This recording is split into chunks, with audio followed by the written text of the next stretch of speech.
তার পেটের নিচের দিকে গুলি বের হয়ে আসছিল স্ট্যাব ইনজুরির কারণে। হাতেও তার বাম হাতে ইনজুরি ছিল, কাট ইনজুরি ছিল।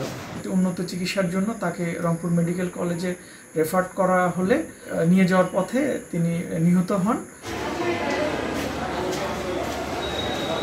রামেরডাঙ্গা তো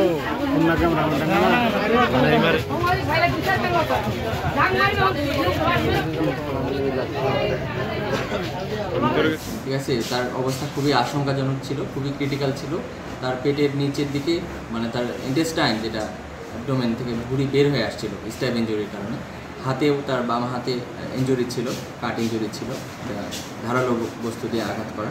তার অবস্থা খুবই ক্রিটিক্যাল। আমরা জরুরি ভিত্তিতে তার যে সমস্ত চিকিৎসা প্রয়োজন আমরা সমস্ত দিয়ে আমরা তার জীবন আশঙ্কাজনক ছিল বিধায় আমরা রংপুর রেফার করে দিয়েছি। খবর আসে যে সিনেমা হল মার্কেটের ওখানে আলী চটপটির দোকানের সামনে জয় নামে একজন ছুরিকাঘাত প্রাপ্ত হন। আর এটার সঙ্গে প্রাথমিকভাবে যাদের নাম আসে ওখানে অনুসন্ধানে, ওখানে আলামিন, পারভেজ, আরও অনেকে ছিল।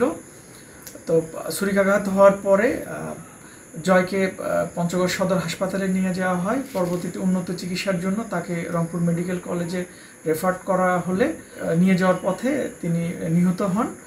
আপনার এসির গ্যাসের সমাধান হলো SGS ও CNS সার্টিফাইড ফোরন রেফ্রিজারেন্ট গ্যাস, যার বিশুদ্ধতা 99.98%।